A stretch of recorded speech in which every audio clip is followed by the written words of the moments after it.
Good morning, I'm Dick Johnson. And I'm Crystal Clear.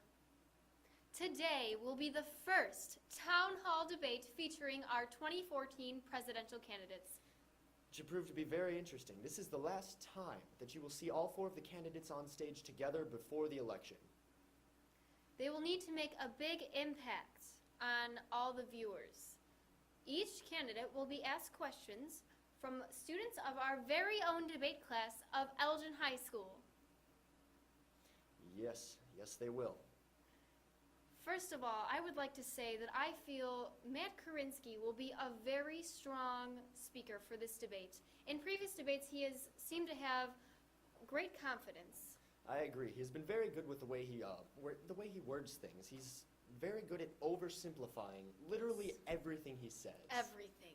Everything. Yes. In contrast, Miss Russick has seemed to have a little bit of difficulty with public speaking. Yeah, I'm pulling for her. I like to pull for the underdog, especially public speaking wise. I hope she comes out of her shell during this debate. It'll be very interesting to see how she reacts. Yes, it will. And I think you wanted to say something about your personal favorite candidate. My personal favorite candidate as of this point is the communist candidate Ben Welton. He's very good at public speaking, not quite as enthusiastic as Mr. Karinsky, in my opinion, but I like his ideas. I think America needs change, for sure.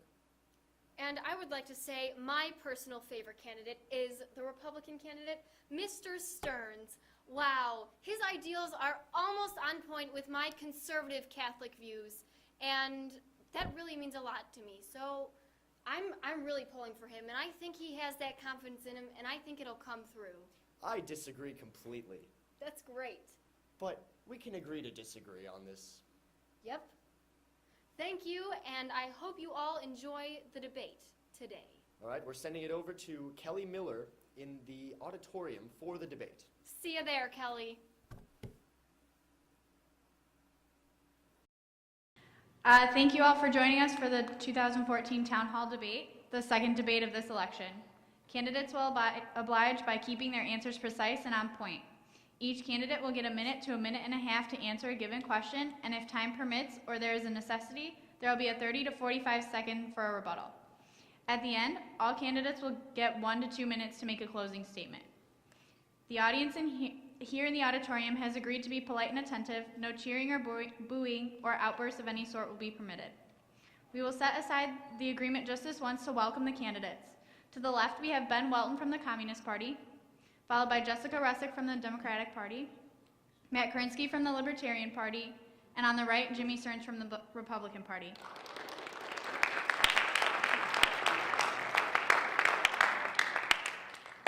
We have a lot of people who have been waiting all morning to talk to you, so let's jump right to it. On the topic of education, this question is going to all four candidates.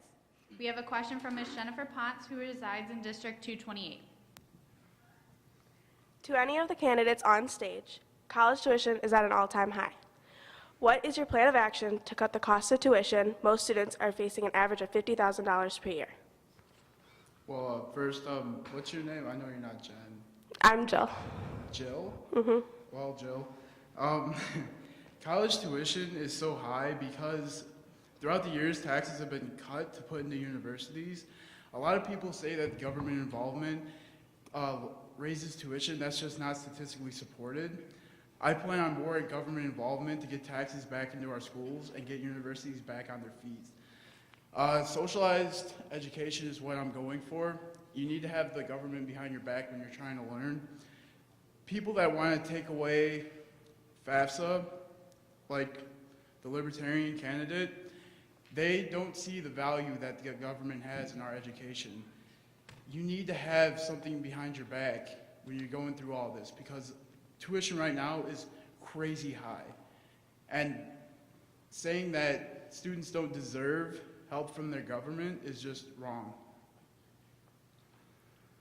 Thank you, Jill, for your question. In regards to education, we do realize that college tuition is very high right now, and we want to do everything we can to help with that.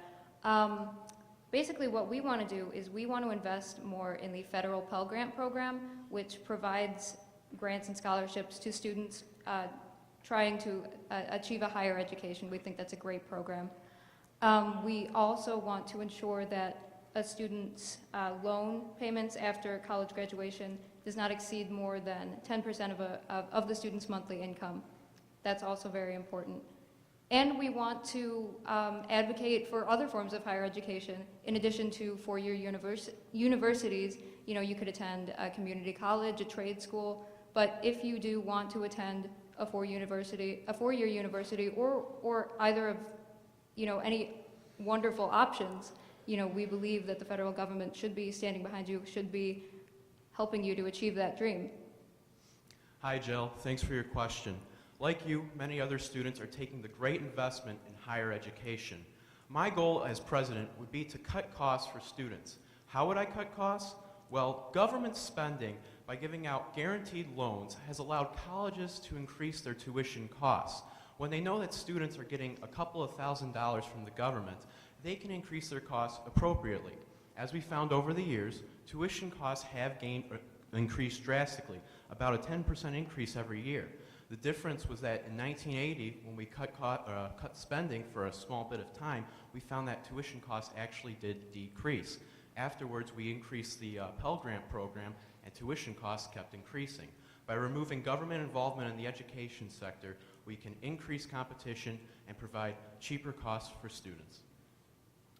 Yes, Jill, thank you again for the question, because college costs certainly have skyrocketed. And similarly to Ms. Russick, we encourage that people pursue whatever college and higher education will help them achieve their goals. So like she said, I believe technical schools and vocational schools will really help in lowering costs and making sure students are able to best be prepared for what job they want to pursue after schooling. But for those who still wish to attend four-year universities, we do think that federal government loans still have a place, but we really want to encourage private loans from private businesses and individuals, and this will really help them choose the students that best want to pursue a career in their field, and this will ensure that those students will make it through college and will hopefully join that business and be able to contribute. Thank you, candidates. We have a second question on the topic of economy. This also goes to all four of you. This question is from Luis Torres, who resides in District 228. To any of the candidates on stage, how would you create more jobs for the American people? Thanks for the question. I'd like to start out by saying I will introduce new products into our economy. We can see an example of this in Colorado and Washington. Marijuana is a huge market that we can adjust to. See, with growing the cannabis plant, we don't only get the flower from it, we also get this thing called hemp.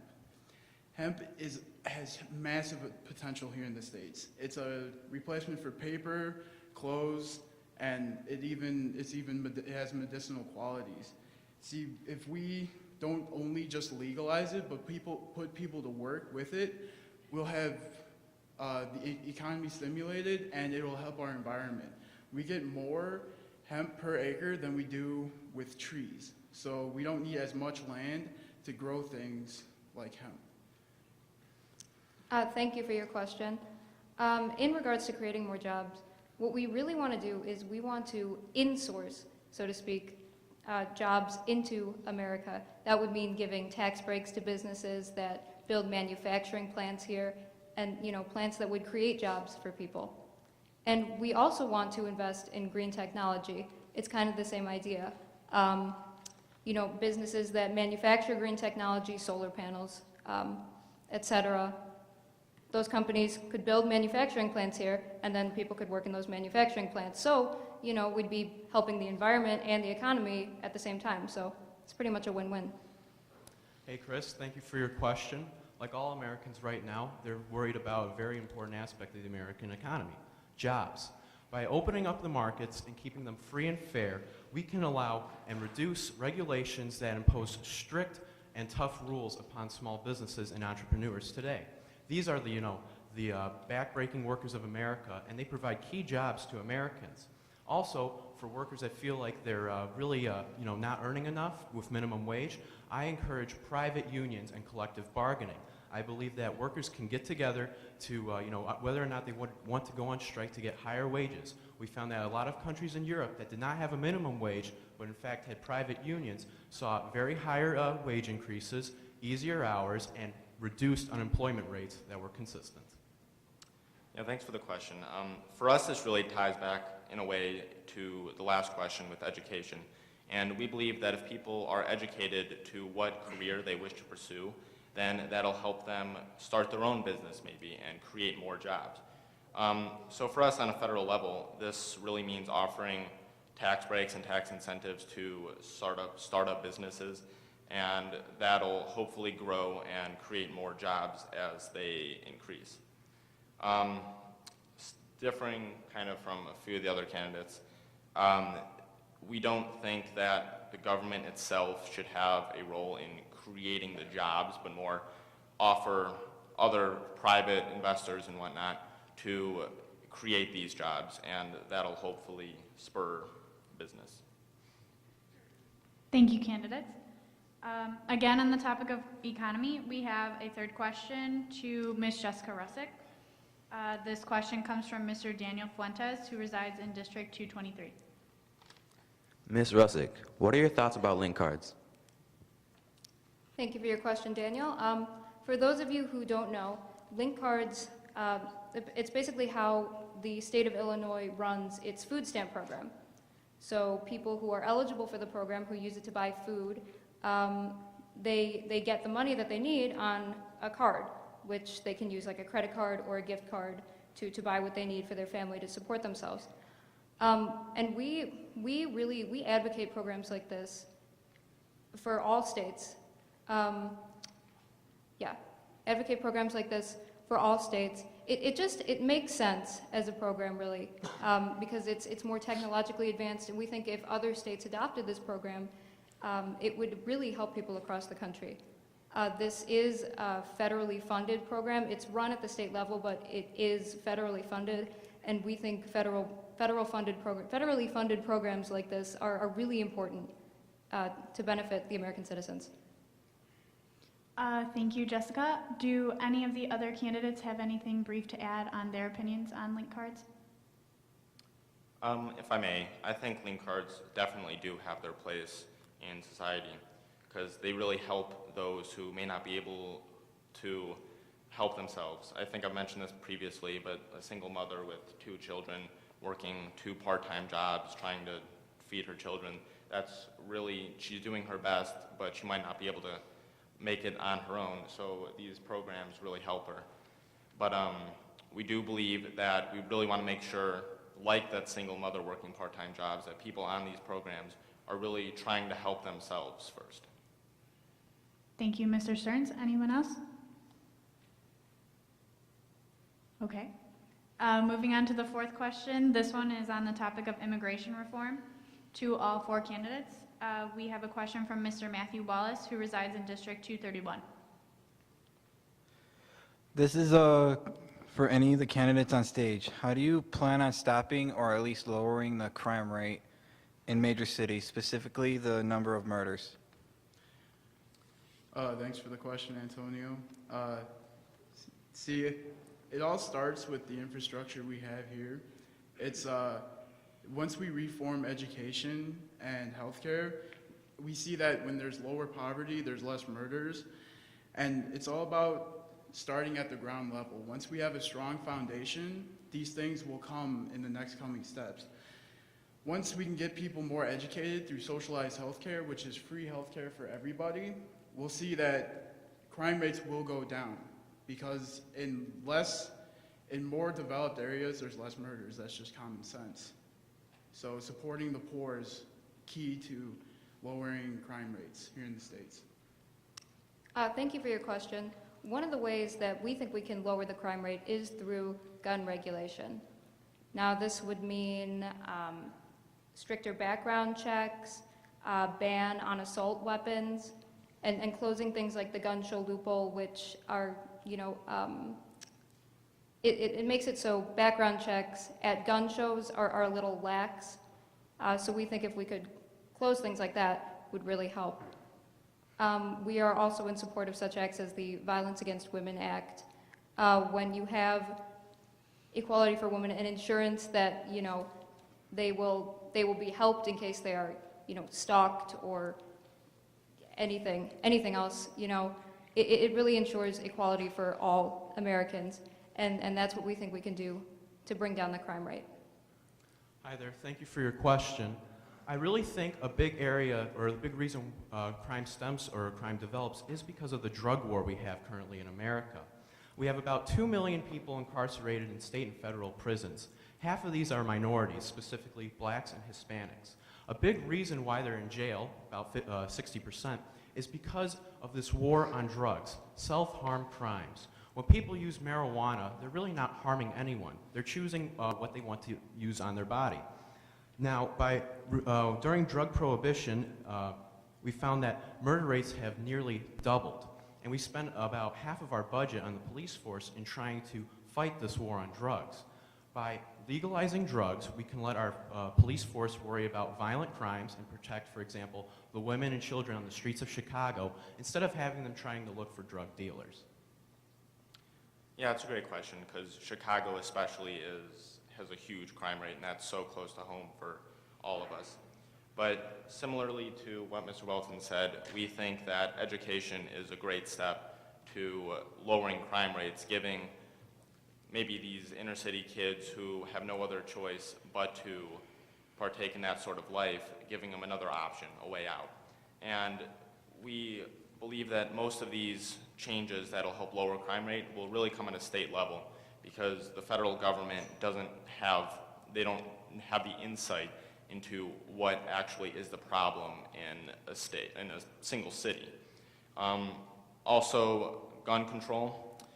We do believe in the Second Amendment, the right to bear arms, but we do think that there should be some regulations on that. For instance, we think background checks are important to making sure that those who do own guns hopefully aren't going to do anything wrong with them. Thank you, candidates. We have a question again on the topic of immigration reform. This one is specifically to Mr. Jimmy Stearns, the Republican candidate. This question comes from Yahya Bonilla, who resides in District 228. Mr. Stearns, why do you think that immigrants are a threat to American society? That's a great question, because I think after the last debate, there was really a lot of misconceptions out there on where I and my party stood on this issue. We don't think immigrants themselves are threats, and we wanted a militarized border not to stop them, but really to stop other problems that may cross, such as drugs or maybe a sex trade or terrorist activities. So we do encourage immigrants to come across the border. America was founded on immigrants.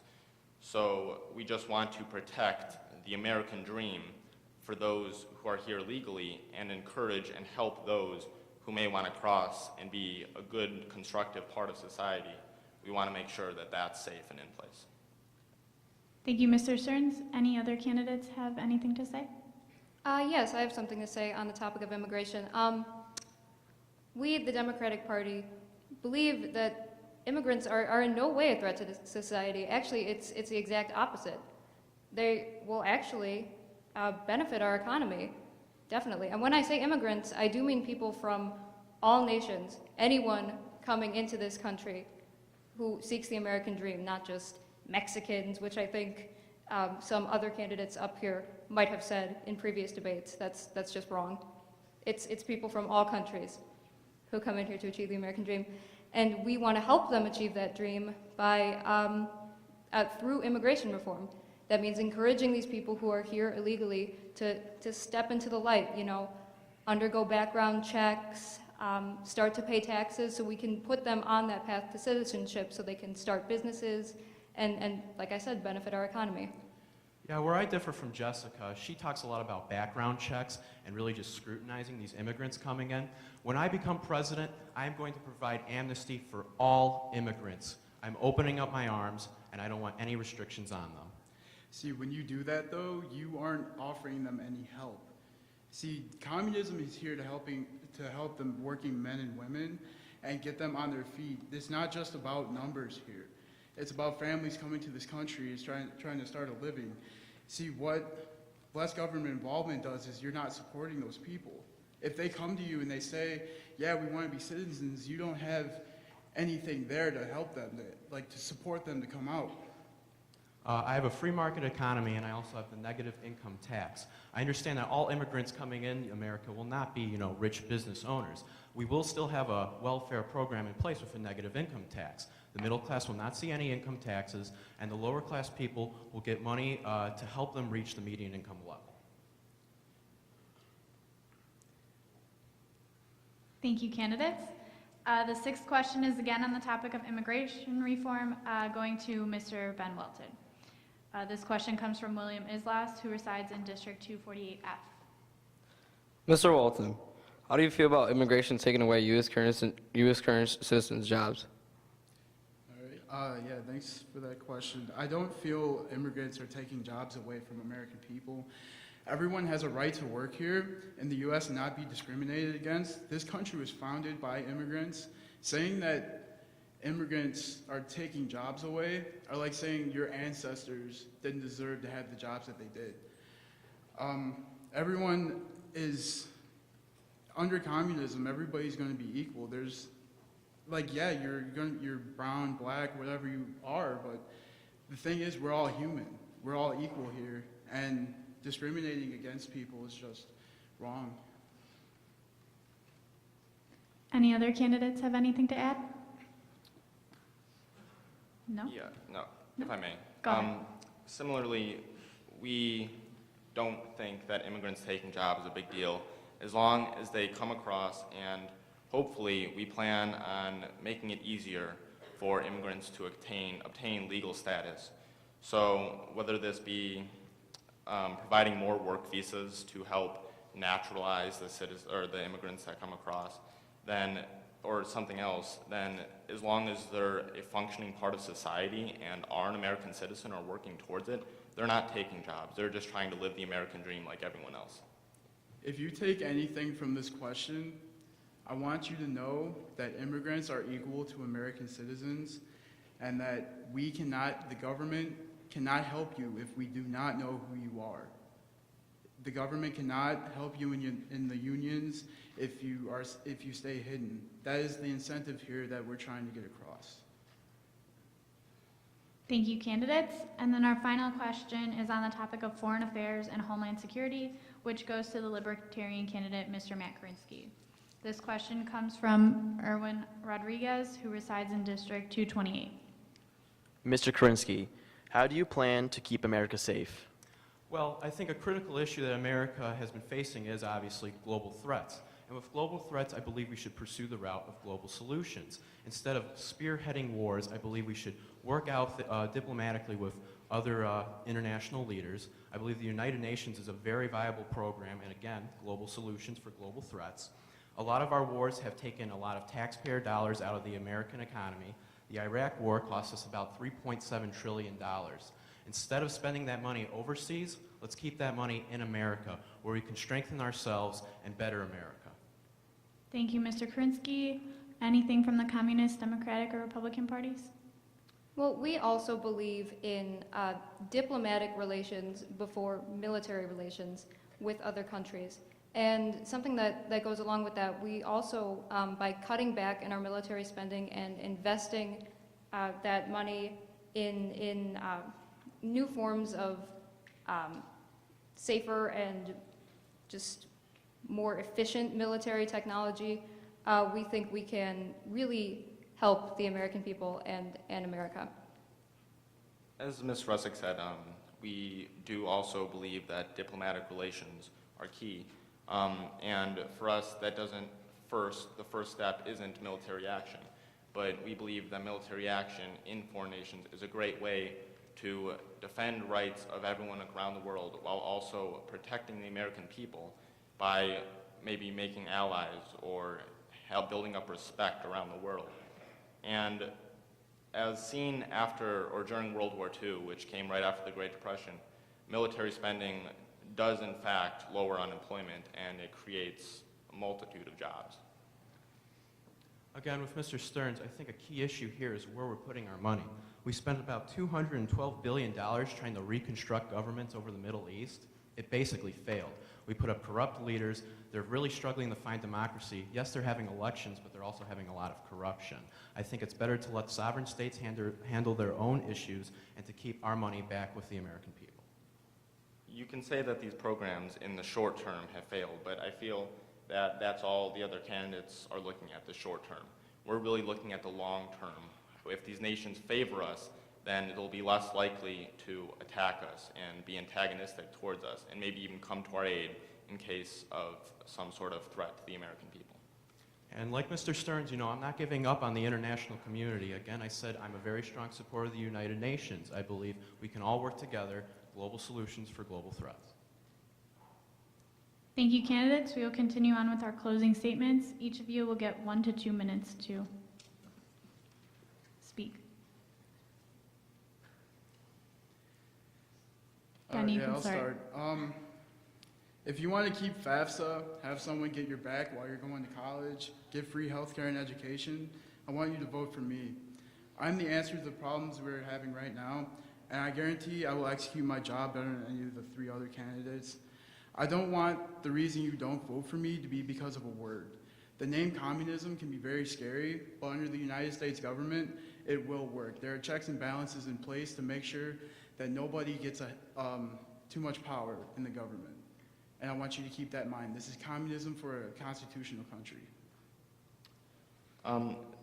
The Republican Party fights for the people of America and the protection of the American dream, and for now and generations to come. To help achieve this American dream, we believe in a strong military that will help protect America and everyone else, hopefully around the world, and their ideals, to help them achieve their own sort of national or American dream. A stronger education system, as I mentioned before, would really help everyone achieve this American dream. And we believe in the American people and your right to enjoy the results of your hard work, instead of letting a government led by years of failure in its history take the benefits of your hard work and give them to someone else. We're not just a party of big dreamers, but also a party of leaders. We believe, like I said, in the American dream, and we have a way to make it happen for all of us. First of all, thank you guys for all your questions, and thank you to everyone who helped put this debate together. I believe that the that the voting population, you guys, the educated voting population, is going to see the big picture in this election, and that's what the Democratic Party is focused on too. We're focused on the big picture. We're focused on helping American citizens. Under my leadership, I know that America will be able to create jobs for its citizens, and we will be able to provide opportunities for everyone to achieve a higher education without the burden of extensive payments. And you know, nominating the Democratic Party is going to mean that families in America will not suffer bankruptcy as a result of an illness or an accident. That's what the Affordable Care Act ensures, and that's what we're about. And you know, the quality of life for hardworking Americans and for people around the world is going to raise when we both raise the minimum wage and when we invest in environmental technology. This is the promise of the Democratic Party, and this is what we're gonna achieve. This is what we're gonna carry out. My fellow Americans, I just want to say thank you for the support I've received over these 6 weeks in this election. It's been a pleasure, and the Libertarian Party is the party of the people. We stand for your freedom and your free will. If elected, I will fight for the people and their liberties. It's about you. You have the power. And remember that when you step into the election booth on this Tuesday, then you matter with Matt Korinsky. Thank you, candidates. Ben Welton, Jessica Russick, Matt Korinsky, and Jimmy Stearns. Again, I would like to thank you for being here this morning and for further expansion on each of your plans for America's future. On that note, we have come to the end of this town hall debate. We would like to extend our thanks to the participants for their time and to the people of Elgin High School Auditorium for their hospitality. Thank you also to those who tuned in for this debate at home. Stay tuned for a short recap and discussion on this debate with Dick Johnson and Crystal Clear on EHSBC News. Election Day is March 11th, next Tuesday. Make sure you get the polls to let your voices be heard. Thank you. Thank you.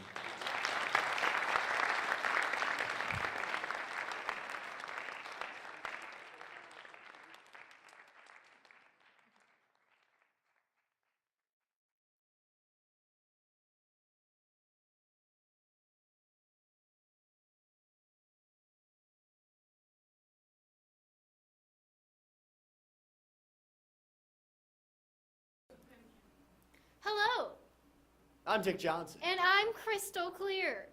This concludes our 2014 Town Hall debate. The debate went very well tech-wise, despite a minor camera malfunction. Yes, and all the candidates, I have to say, performed very well.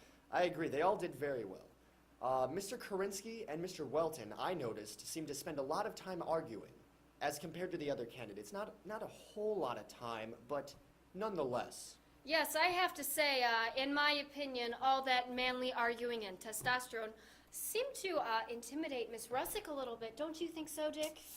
I'm not sure. I think Miss Russick did a very good job in this debate as compared to other performances. She is definitely making progress. So seem to agree with your prediction, you would say. Absolutely. Yes, and I also thought it was surprising that candidate Mr. James Stearns, I thought he agreed with Jessica on many viewpoints. Yeah, I believe he did as well. And it seems that he is a very strong candidate, but he lacks particular charisma that other candidates seem to have. Absolutely. The charisma is definitely shown in Mr. Korinsky, and Mr. Welton is starting to show a little more charisma as well. I would definitely agree. One last thing I have to say, I think it was very offensive that the subject matter of weed and possible legalization of it was talked about so much by all these peasants. I just think that is disgusting that they would bring that up. Crystal, please control yourself. I'm sorry. Thank you. Okay, we would like you all to join us next week on Tuesday for the presidential election of 2014. Thank you. It will be a doozy. Please join us. I'm Dick Johnson. And I'm Crystal Clear. And thank you for joining us. See you next Tuesday. Goodbye. Bye. Goodbye. Bye. Goodbye.